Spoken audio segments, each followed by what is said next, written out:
Hello everyone, स्वागत है आपका एजुकेशनल मॉन्क यूट्यूब चैनल में। आज का हमारा टॉपिक है उत्तराखंड से नदियों के तट पर बसे प्रमुख नगर। इनसे रिसेंट एग्जाम्स में क्वेश्चन बन रहे हैं, तो इसको हम ध्यान से ऑब्जर्व करेंगे और जितने भी सारे नदी तट के पास जो प्रमुख नगर हैं उन सबको हम इस लेक्चर में डिस्कस करेंगे। ये लेक्चर आपके लिए यूके ट्रिपल एस सी हो चाहे यूके पी एस सी हो, दोनों एग्जाम्स के लिए काफ़ी ज़्यादा इंपॉर्टेंट होने वाला है। तो लेक्चर की शुरुआत करते हैं। जैसा कि उत्तराखंड क्या है, हमें पता है उत्तराखंड क्या है, हिमालय की श्रेणियों के अंतर्गत आता है। तो यहाँ क्या है, बहुत सारी मतलब सदाबहार नदियाँ यहाँ पाई जाती हैं। तो जो नगर हैं नदियों के किनारे, उनसे क्वेश्चन बन रहे हैं, तो इनको हम डिस्कस करेंगे। साथ ही साथ मैंने यहाँ पे मैप भी लगा रखा है ताकि आपको रिवर्स के बारे में पता भी होना चाहिए, यानी कि नदियाँ किस तरीके से बहती हैं, कौन कौन से इलाकों में जाती हैं, ये भी आपको पता होना चाहिए, क्योंकि इससे भी कभी कभी मिलान करने वाले क्वेश्चन आ जाते हैं, तो उसमें आपको हेल्प करेगा। तो क्विकली सबसे पहले थोड़ा नदियों के बारे में देख लेते हैं, ये कहाँ से निकलती हैं, कौन कौन सी इंपॉर्टेंट नदियाँ हैं, उनको डिस्कस कर लेते हैं। तो सबसे पहले सबसे पश्चिम से स्टार्ट करते हैं, यमुनोत्री से। यमुनोत्री से कौन निकलती है? यमुना इस तरीके से निकलती है और आगे बढ़ते हुए ये देहरादून से आगे बढ़ते हुए आगे बाहर डाक पत्थर से बाहर निकल जाती है उत्तराखंड से। और यमुना में ही आके आपकी टोन्स भी मिलती है। टोन्स की सहायक नदियाँ कौन सी हैं? रूपिन और सुपिन। ये मिलके क्या बनाती हैं? टोन्स बनाती हैं, और ये यमुना में मिलके इस तरीके से आगे बढ़ती हैं। गंगा की बात करें तो गंगा सबसे पहले गोमुख से निकलती है। गोमुख से ये भागीरथी नाम से निकलती है। भागीरथी बनकर ये बहती है कहाँ तक? देवप्रयाग तक। देवप्रयाग में संगम होता है अलकनंदा से। अलकनंदा कहाँ से निकलती है? सतोपंथ से निकलती है। इस तरीके से ये इसका है कोर्स। देवप्रयाग में मिलती है, फिर इसके बाद क्या बन जाती है? गंगा बन जाती है, और ये हरिद्वार होते हुए उत्तराखंड से बाहर निकल जाती है। यहाँ पे है आपकी दूधातोली श्रृंखला। दूधातोली श्रृंखला से निकलती कौन सी आपकी? पश्चिमी रामगंगा। रामगंगा दो है, एक पश्चिमी एक पूर्वी।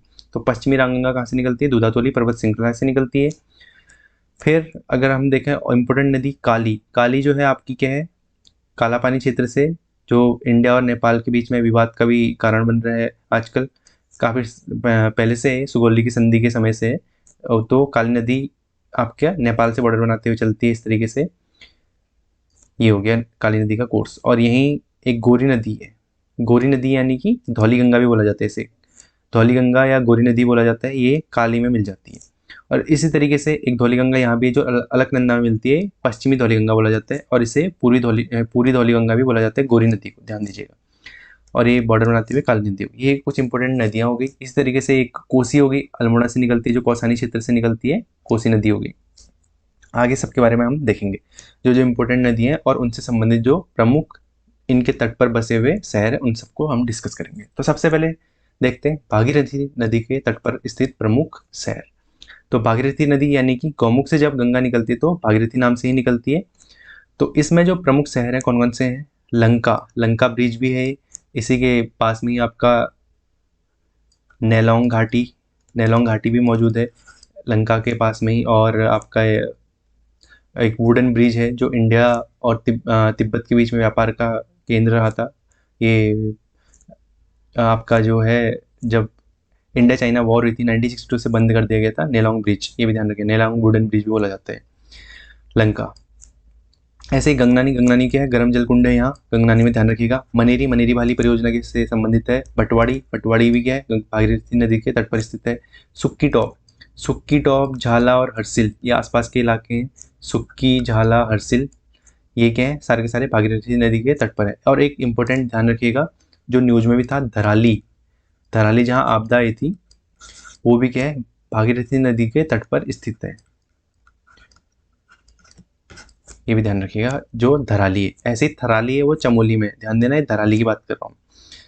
उत्तरकाशी। उत्तरकाशी भी आपका भागीरथी नदी के तट पर आता है। चिन्यालीसौड़ हो गया, जहाँ आपका हवाई पट्टी है। जैसे पिथौरागढ़ में नैनीसैनी में हवाई पट्टी है, देहरादून में जौलीग्रांट में हवाई पट्टी है, वैसे चिन्यालीसौड़ में भी हवाई पट्टी जो फेमस है, ये चिन्यालीसौड़ हो गया। ऐसे डुंडा हो गया। डुंडा क्षेत्र भी क्या है आपका?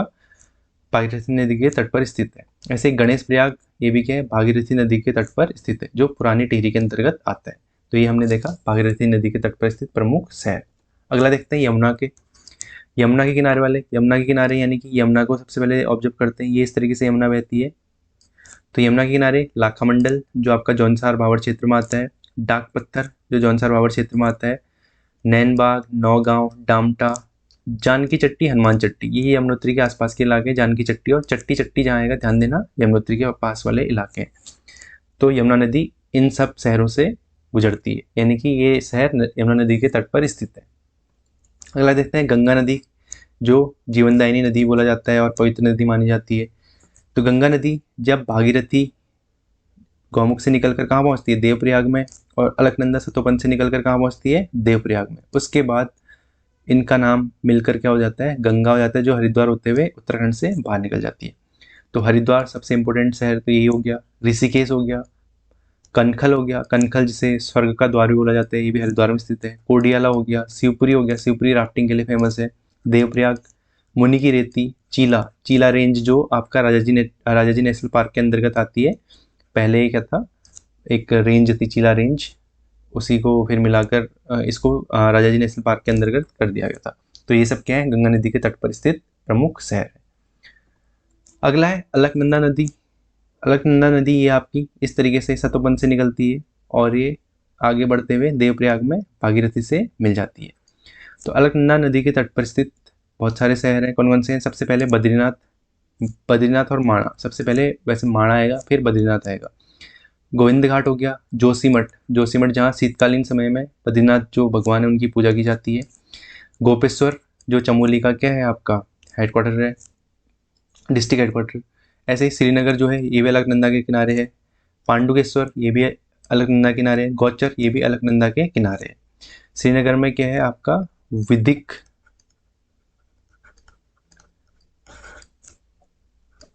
एक विधिक परिषद है, विधिक परिषद का मुख्यालय है, एचएनबी है श्रीनगर में।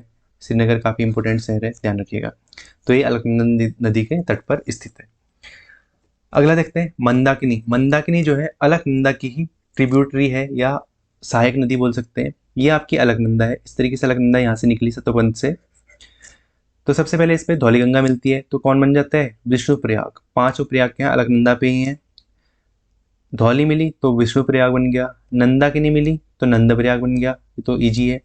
मंदाकिनी मिली तो रुद्रप्रयाग बन गया, पिंडर मिली तो कर्णप्रयाग बन गया, ऐसे ही भागीरथी मिली तो देवप्रयाग बन गया। ये सारे के सारे अलकनंदा में ही बनते हैं पांचों प्रयाग, ये भी ध्यान रखना है आपको। तो अलकनंदा इस तरीके से यहाँ सतोपंथ से निकली और ये आगे बढ़कर देवप्रयाग तक पहुंची। तो रुद्रप्रयाग में जो स्पेसिफिकली जो नदी है वो कौन सी है, मंदाकिनी है। तो मंदाकिनी के तट पर क्या है, सबसे इंपॉर्टेंट सबसे फेमस केदारनाथ, अगस्त्य मुनि, तिलवाड़ा, ऊखीमठ। ऊखीमठ शीतकालीन जो केदारनाथ की पूजा ऊखीमठ में की जाती है। गुप्त काशी, गुप्त काशी ऐसी मान्यता है कि जब पांडवों ने अपने ही एक तरीके से रिश्तेदारों का संहार करा, यानी कि कौरवों का, उनके रिश्तेदारी थे, तो भगवान शिव रुष्ट हो गए थे। तो पांडव इनको मनाने के लिए गुप्त काशी में गुप्त रूप से पांडवों ने शिव की आराधना की थी, भगवान शिव की। तो ये गुप्त काशी इसलिए फेमस है। रामबाड़ा हो गया मंदाकिनी के तट पर, गौरीकुंड हो गया, गौरीकुंड केदारनाथ के आसपास का इलाका है। सीतापुर हो गया, सोनप्रयाग हो गया, ये सब क्या है, मंदाकिनी नदी के तट पर स्थित प्रमुख नगर है। अगला देखते हैं पिंडर नदी। पिंडर नदी जो आपकी पिंडारी ग्लेशियर से निकलती है, ये पिंडर है। पिंडर नदी इस तरीके से निकलती है और कहाँ, कर्णप्रयाग में आके किससे मिल जाती है, अलकनंदा से मिल जाती है, अभी हमने देखा था। तो पिंडर नदी के तट पर कौन से हैं, नंदकेसरी हो गया, खाती हो गया, थराली हो गया। थराली ध्यान देना, ये चमोली वाला थराली है। थराली था जो उत्तरकाशी में था, जो भागीरथी नदी के तट पर स्थित था। ऐसे ही सिमली हो गया, नारायण बगड़ हो गया, कर्णप्रयाग, ये सब क्या है, पिंडर नदी के तट पर स्थित प्रमुख शहर है। ऐसे ही है पश्चिमी धौलीगंगा। पश्चिमी धौलीगंगा जो अलकनंदा से मिलती है, इसके किनारे क्या है, मलारी हो गया, जेलम हो गया, तपोवन हो गया, विष्णुप्रयाग हो गया, ये सब क्या है, पश्चिमी धौलीगंगा के किनारे स्थित शहर है। और विष्णुप्रयाग जो है, विष्णुप्रयाग नाम से परियोजना भी है, ध्यान रखिएगा। ये क्या है, पश्चिमी धौलीगंगा के तट पर है, पश्चिमी, ध्यान देना। पूर्वी धौलीगंगा की बात करेंगे तो गौरीगंगा की बात हो रही होगी, जो काली की सहायक नदी है। अगली देखते हैं काली नदी। काली नदी आ गई, जो बॉर्डर बनाती है, काला पानी क्षेत्र से निकलती है और आगे बढ़ती है इस तरीके से, और इसमें गोरी आके मिल जाती है और ये इंडिया नेपाल का बॉर्डर बनाते हुए आगे शारदा नाम से आगे निकल जाती है। तो इसके किनारे प्रमुख शहर कौन से हैं, गुंजी, गुंजी, झूला घाट, जिप्ती, तवा घाट, धारचूला, टनकपुर, बनबसा, ये सब क्या है, काली नदी के तट पर स्थित है। और काली नदी से ही संबंधित आपका क्या है, पंचेश्वर बांध भी है, ध्यान देना।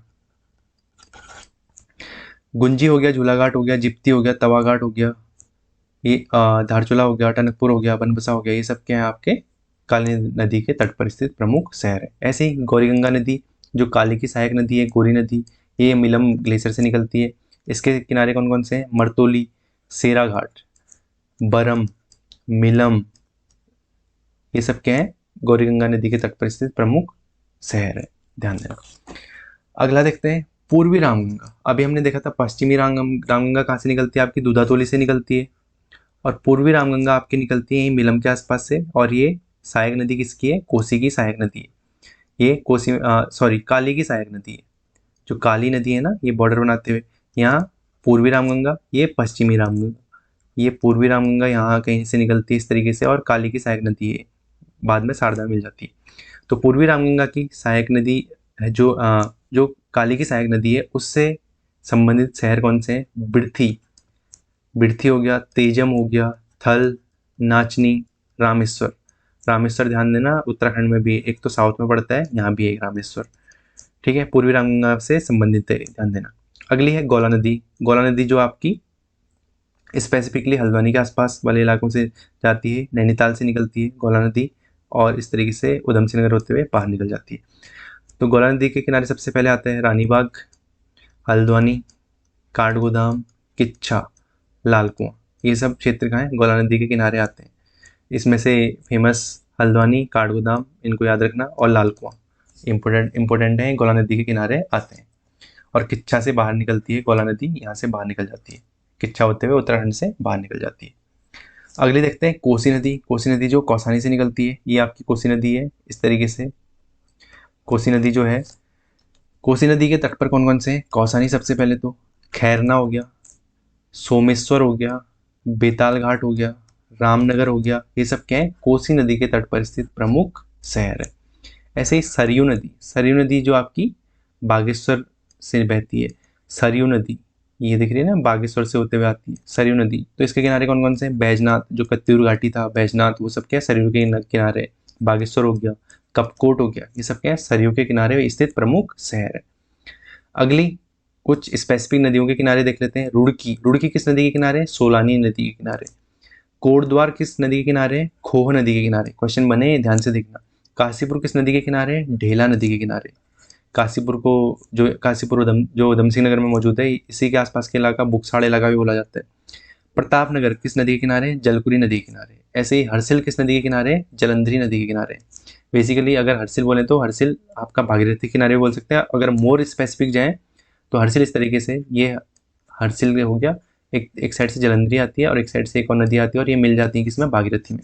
तो इसको अगर भागीरथी किनारे आएगा तो भी है, अगर मोर स्पेसिफिक जाएगा तो जलंधरी किनारे हरसिल मौजूद है। तो इस तरीके से हमने इम्पोर्टेंट जितने भी सारे हमारे नगर थे जो नदी तट पर मौजूद हैं, उनको हमने डिस्कस करा। इनसे एग्जाम में क्वेश्चन बन रहे हैं, तो इसको ध्यान से ऑब्जर्व करिए। बाकी देखते हैं नेक्स्ट लेक्चर में। Thank you.